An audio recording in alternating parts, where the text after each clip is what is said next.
Y'all see when they asked Punisher, how was the, he just went flat out, hey man, look, how was the yarn to me? And some people like he might face backlash. Y'all must have forgot when Cam was on CNN and then he told them, like, man, why y'all asking me about Diddy? Man, I don't know bro like that. If y'all want to ask me about Diddy, y'all probably should have called Mace. I don't know nothing about Diddy. I don't care nothing about Diddy, but I tell you what, go get that pink horsepower. Cam always been a do what I want, say what I want type. And when he asked the Punisher how was the kitty, my iPad almost overheated. I said, that's why I like that. Right there. He asked all the questions that we wanted to know. Like, was she like into it? Do you think she was ever like, digging you? Uh, what was Diddy doing? You got to go watch the interview he had with the Punisher, man. Cam is the funniest guy ever, bro. But I don't even see how him and Jim Jones fell out.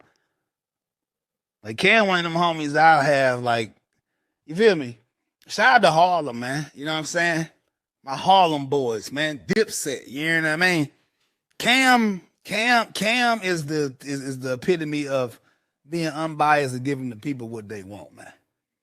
Y'all didn't go check out the interview he did with the Punisher. I can't speak on it because I'm live on TikTok like I want to, but I'm gonna do some more clips and reviews on it. But TikTok could clip me, so I ain't gonna go too far. But Cam was asking the Punisher all the right questions, man. The Punisher to me was giving like, it's crazy. I gotta find his name because I can't keep calling him the Punisher.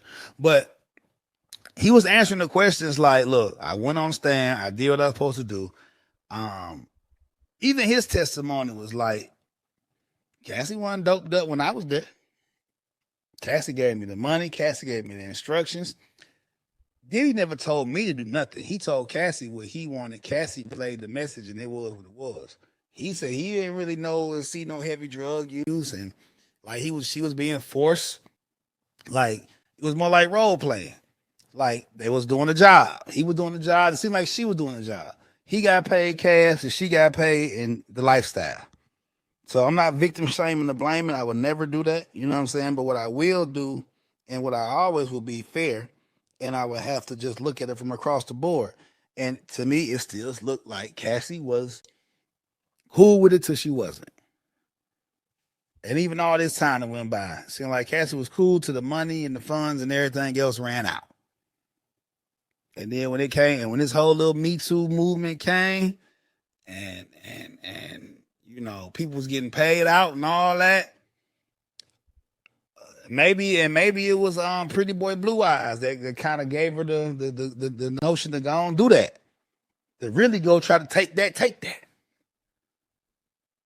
But I don't see why we such like in disarray about this whole thing, because to me it seemed like Cassie was with it.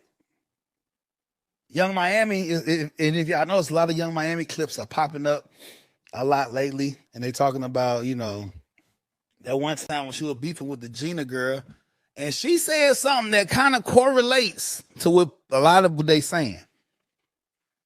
When she told Gina, yo, you either watch who you talking to before I tell Billy to make you.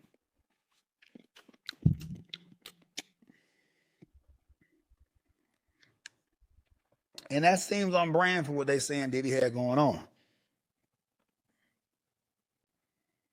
What y'all think? Y'all think Diddy coming home?